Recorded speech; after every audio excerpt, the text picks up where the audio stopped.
So when I say Fed interest rate cut, you say what? Shocked at the half a point. I know that Wall Street had already baked in the half a point cut, but half a point versus a quarter means the Federal Reserve is more worried about the job market than they even were just weeks ago. So they're trying to get ahead of it, keep the job market strong, or at least not weak, and push these interest rates down, which affects so many things in your and my life every day. But it also says that they're not as worried about inflation. Inflation has, after the ugly trauma of inflation in 21 and 22, inflation moderated some in 23, and we're still dealing with much higher prices than before COVID, but they really haven't gone up a lot over the last year. What we feel when we go somewhere is higher prices from now versus before, but this year inflation has been pretty tame. Yeah, the inflation number, I think their target was something about, I think maybe close to 2 or 3%. 2.0. And they're close, right? They've gotten pretty close there. Right. So that's partly why we saw what we saw today. Well, except it always makes me nervous when interest rates get cut more than the normal quarter point, because that means among the Federal Reserve economists, they're like, uh-oh, and they're trying to make sure they don't get blamed for a recession. The U.S. economy is still very strong, but it's always a trailing thing. So they're worried that they've done too much and that they're going to lead to higher unemployment and maybe even a minor recession. That's why the half-point cut. So how does this affect me tomorrow? If I go out and buy a car tomorrow, am I getting a better deal than today?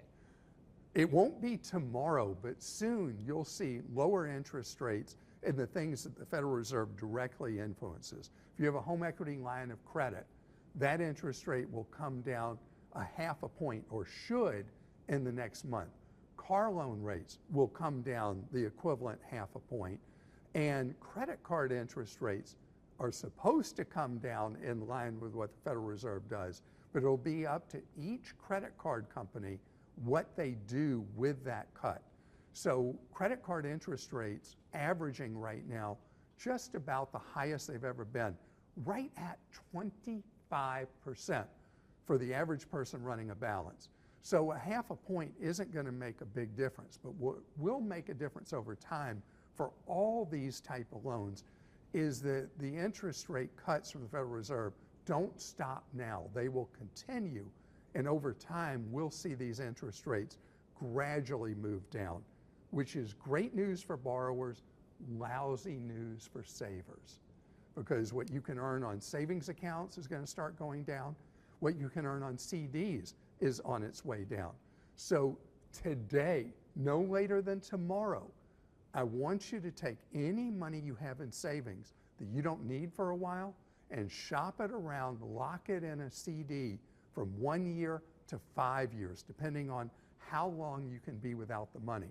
And don't just go to where you bank or whatever credit union you go to. I want you to shop around online. One of the best places to do this is at bankrate.com. I also have an abbreviated list at clark.com of the best deals around the country on 1 to 5 year CDs. And your money can go anywhere in the U.S. online, wherever the best deal is. How is this going to loosen up the housing market? The housing market is actually not that affected by the Federal Reserve cutting or raising interest rates. In fact, one of the weirdest things that can happen is when the Federal Reserve cuts interest rates and takes its eye off inflation, lenders who are lending money for 15 or 30 years on a mortgage may say, wait a minute. We thought inflation was still headed lower. They may not cut those rates. That's a big question mark. I don't expect mortgage rates to go down because of this. Mortgage rates will go down if lenders think that inflation truly is under control. But isn't this an indicator that it is under control by doing the half a point? I think the Federal Reserve has two missions. One is to control inflation, and the other is to prop up employment in the country. I think this half point was because they're really worried they messed up on letting interest rates stay too high for too long. And they've done this half-point cut to try to give a booster shot to the job market.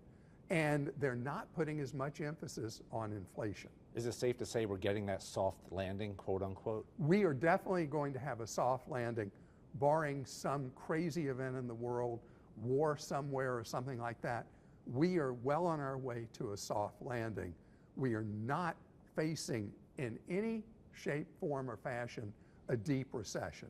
Nothing in this says deep recession. So the Fed did its job. The Fed did an impossible job. This was a really hard thing to do.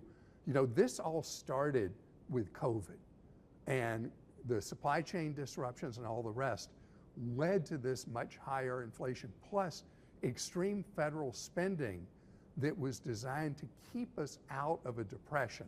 So these things combined and led to these much higher prices.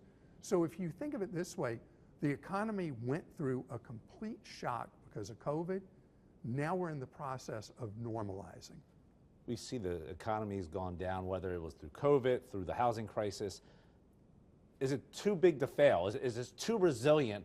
Even if it goes down 10,000 points, it somehow finds its way up. The economy will always recover. We are absolutely fine. The stock market is priced really, really high right now versus company earnings. And the stock market is going to have a correction. Could even be worse than that. It'll be a bear market. It always does this. It goes up too much and then goes down too much. We're going to have that happen. When that's going to happen, if I knew that, I'd be as rich as Warren Buffett.